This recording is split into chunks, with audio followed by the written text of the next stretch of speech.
Welcome to Monday's Learn with Beauty Slash, where in this tutorial you will see in detail how I do microblading for this beautiful client.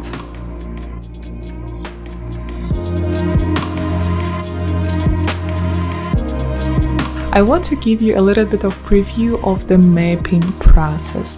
So first, I suggest to use the thread to map your brows and start with one side. Once you draw one side of the brow, you then will copy that side to another side.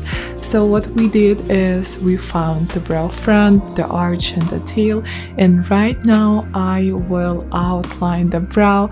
And after that, I am good to go to show the client just that one side. It's a good practice before drawing the whole brows. Keep in mind she is sitting and leaning towards the wall. This way is easier for me to map.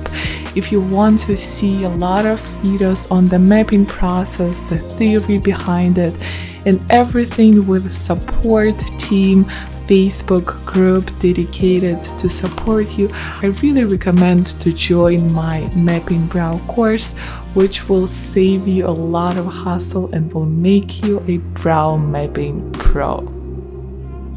And now if you're a beginner, you can do the mapping process before numbing cream, and that's what I'm showing you right now. So I'm outlining the brow with the concealer just to keep this nice outline and of course make this whole thing more perfect. You don't have to do this step, but I feel this step saves a lot of mistakes during the procedure.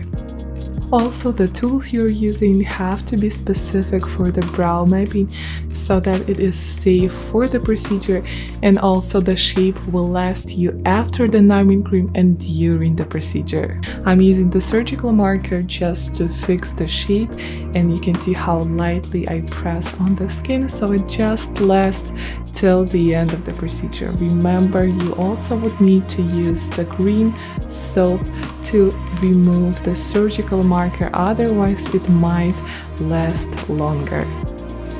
Another question is whether to use the numbing cream before the procedure or maybe it is not advised. I want you to hear your opinion. If you feel that numbing cream will affect the microblading strokes, whether they will get blurry after the healing. In my experience, I tried both ways. They both work fine if you're using the right needles.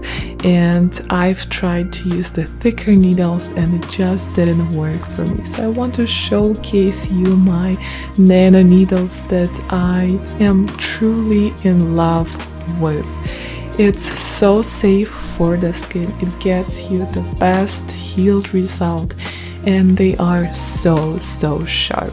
So if you do want to improve your work, you can try these out and share your experience on Instagram with me. You can tag Beauty Slash or Learn Beauty Slash account.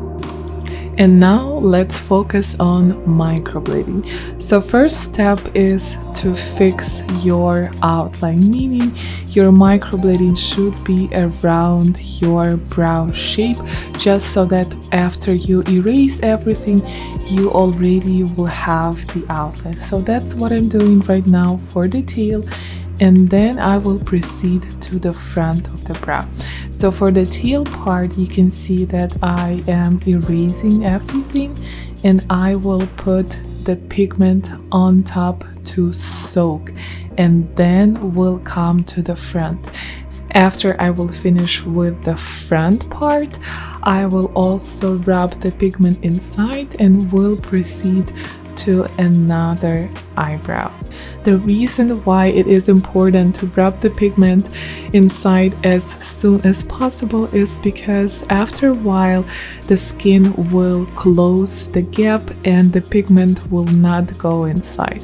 So if you make these cuts, it's better as soon as possible to rub the pigment inside the skin and leave it for about 10 minutes.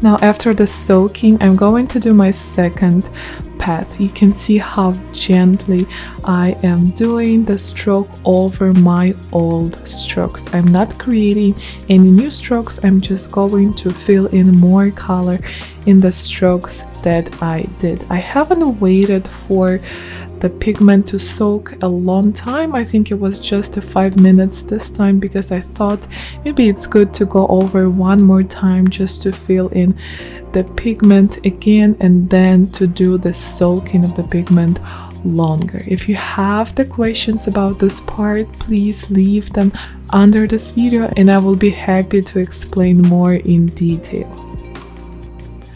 I also got asked a lot of time, how do I insert the pigment into the same strokes? It looks so easy, but in reality it is so complicated. How do I do this?